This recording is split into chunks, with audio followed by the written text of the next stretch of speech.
Seasoning the Sisteraculous, a magical Yuletide tale featuring Matlock the Hare.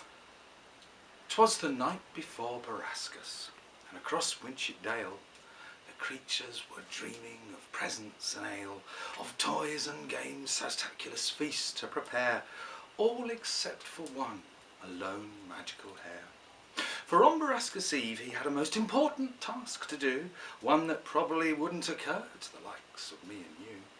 Dressed in long green robes to thwart the icy cold, Matlock walks out on the hills, his hip pads bold, seasoning the Sisteraculous, that most peffa-special of things, that keeps us crumlush with the goodness she brings.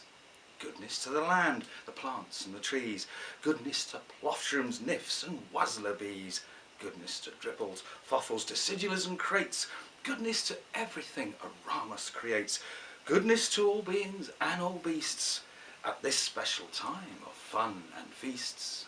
But on this Borascus Eve, as all niffle-doubled in their beds, Matlock looked to the moon high above their heads, searching for the Sisteraculous, that thing most rare, but saw to his horror she was no longer there. Twizzled he hoped it couldn't be true. What on earth was he supposed to do? Oh, what a night she'd chosen to leave, making a most glubstalled Borascus Eve. Matlock slowly closed his eyes, trying not to think of presents and brill-currant pies, ignoring the snow that began to fall once more, and instead calling upon most Magellicus Hare Law to help him find the Sisteraculous that night and discover why she'd taken flight. But the cold tore in and iced the tips of his ears, freezing his hope and stoking his fears. But Matlock, a most Saztaculous hare, knew full well never to despair, and remembering the magic he had been taught, set about looking for the thing he sought. He would find the Sisteraculous that very night, and everyone would wake at Borascus' first light, excrimbly for presents, feasting, guzworts and fun. He would not rest until his chore was done. He searched the woods, the hills and the slopes, but found nothing save the dwindling of hopes. The Sisteraculous wasn't anywhere to be found, and cold and exhausted he sunk to the ground. He'd looked all over, there was nowhere else to go. All was strangely quiet as he shivered in the snow. Closing his eyes, he knew he'd tried his best.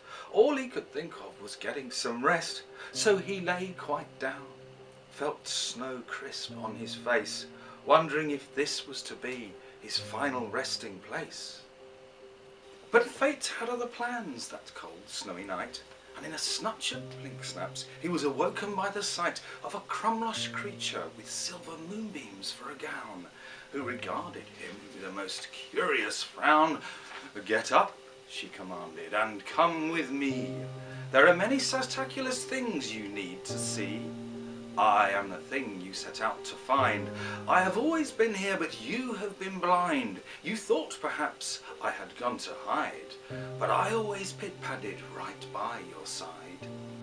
Matlock stumbled to his frozen feet, wondering if his eyes could ever really meet those of the Sisteraculous, a spirit most revered, and even on occasion even feared. Instinctively he covered his eyes, but much to his twizzly surprise, a warm arm removed the paw from his brow as she griffled, "We're late, we must go now." A blink snap later they set off into the twinkling lid, one of the most Saztaculous things Matlock ever did, watching the ground disappear in the dark snowy night as he huddled close and hung on tight, feeling strangely safe but not knowing why the Sisteraculous had chosen to fly, trusting somehow that all would be well, and hoping nothing would break this most magical spell. They landed in the hush of the village square, Matlock wondering why he'd been brought there. The Sisteraculous nodded as if reading his mind. "Matlock, do you think anyone here would really grieve if I chose to simply take flight and leave? I fear Borascus has changed your hearts, gone are the simple pleasure the earth imparts. For now it seems that almost everyone insists on presents and feasts for fun. This very blink snap they nibble safe in their beds, with no understanding of Borascus in their heads. To them, 'tis simply a sun-turn of presents and plenty. They eat, while other creatures' crimples go hungry and empty. No more can I be Sisteraculous to such greed, when there are so many others in such peffa-glop need. Tonight, Matlock, I leave my beloved Winship Dale, but take the one creature that's never failed to season me with magic and goodwill. Yes, Matlock, you will journey with me until I find you a place to be away from such things, where the true spirit of Borascus lives and sings, and there you will live for ever and a day, alone with Winship Dale far, far away. No more will you suffer their clotibus thoughts and ideas, their selfish lives and ridiculous fears. You will be truly free for the first time in your life, a gift from me, away from all glopped strife. Matlock shivered in the twizzly cold night. The last thing he wanted to do was leave and take flight, for he loved his crumlush home deep in Winship Dale, with his friends, his cottage, his mugs of ale. Please, he griffled, the creatures here are not so bad, and they would be most upset to find you so sad. I know they seem clotibus and strange to you, but they're never greedy or careless too. They simply look forward to their Borascus day. So please, Sisteraculous, please let me stay. But 'twas like she hadn't heard a griffle he'd said, and she took him once more by the paw instead, and led him to the village's magical oak, and in a peffa-crumlush voice gently spoke. You can take just one thing, anything you choose, to remind you of this dale, its life and hues. Your new life will start far, far away, and for the rest of time there you will stay. Do this and I'll ensure no one remembers Matlock the Hare any more. You will be forgotten like snow melting on the ground, as if you'd never ever been around. Choose wisely, Matlock, for much rests on what you take. Just one item for 1,000,000 memories to make. Matlock looked into the tree with its many decorations there, that would remind him of his time as a magical hare. There were trillobaubles and length of drill tinsel too. Also Saztaculous, he didn't know what to choose or do. Hurry, the Sisteraculous griffled, it's time to leave. Make your choice, hold on tight, but remember to believe. Matlock looked up at the Borascus decorated tree, and he knew he'd made his decision peffa easily. He would take something that couldn't be held in a paw, that couldn't be tasted, but lived forevermore, and made no noise or griffles, had no weight at all, but is in every one of us, no matter how big or small. Choice made, she bade Matlock close his eyes, and once more they took to the skies, racing vilishly towards twinklers high in the lid.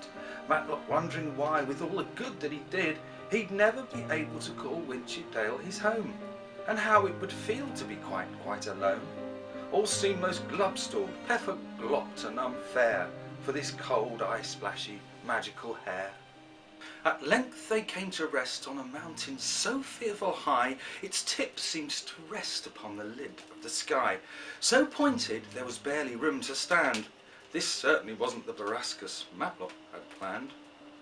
Enjoy your new home, the Sisteraculous advised. I know at first you might seem quite surprised, but from up so high you'll see nothing of what you knew, and perhaps learn the beauty of simply being you. No longer do you have to care for others. Young creatures can learn from their fathers and mothers. 'Tis time for them all to begin to wake up and care that their guiding Sisteraculous is no longer there. Matlock tried to wipe away a tear with his paw, wondering what his life had been for. He'd never be remembered.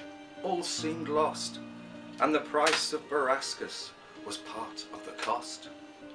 The Sisteraculous griffled she was ready to leave, but gently tugged at his long green sleeve. Enjoy your Borascus, but show me before I go what you brought with you, and why the choice pleased you so. Matlock looked deep into her most Magellicus eyes, and knew one sun-turn he too would be just as wise. The only thing I needed, he griffled, was the easiest to take, something only you could ever think to make. And as I stood in wonder under the magical oak tree, I remembered all the smiles I'd seen, then chose quite easily. For the memory of a smile is the most crumlush thing, and it makes me smile too, and my Sisteraculous sing. The smile from the moon that greets me at night is for me the most wondrous magical sight. And at these griffles she began to smile, the biggest moonbeam Matlock had seen in a while. The wisest choices, she griffled, are the easiest to make, and you took the only thing it was important to take. For this magical choice, a Borascus wish I grant to you, for you have truly found the Sisteraculous and seasoned it too. Matlock walked towards Winship Dale so far away, and the thought of everyone waking on Borascus Day, of the presents they'd open and the fun to be had, he wished, if it were possible, to have one final peffer chance to see them feast and laugh and merrily all dance. As he did, the Sisteraculous slowly pointed with a paw, and to his amazement, Matlock gasped as he saw flashes of silver baffling all around. I have been gone, she griffled, but now I am found. Your memory of a smile sought a special place in me, and I knew that most instantly to Winship Dale I must and shall return on this special Borascus Eve and magical sunturn. And she swept Matlock into the golden silvery light, and once again took Saztaculous flight, swooping through the lid with exquisite care, whilst in her arms nifferduggled an exhausted magical hare. At last she returned him to his peffer crumlush bed, before lightly stroking his tired and sleepy head. Merry Borascus, Matlock, she softly griffled in his long hair's ear, and may you be granted the briftest ever new year.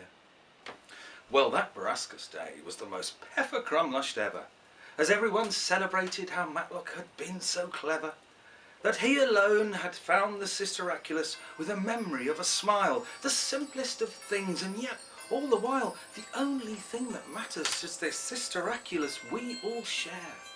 And this is what makes a moon smile so crumlush and so rare, because it lives inside you, and perhaps sometime soon you will glance into the lid and glimpse the moon and see the smile that beams and plays over us all, and know that the Sisteraculous will always answer your every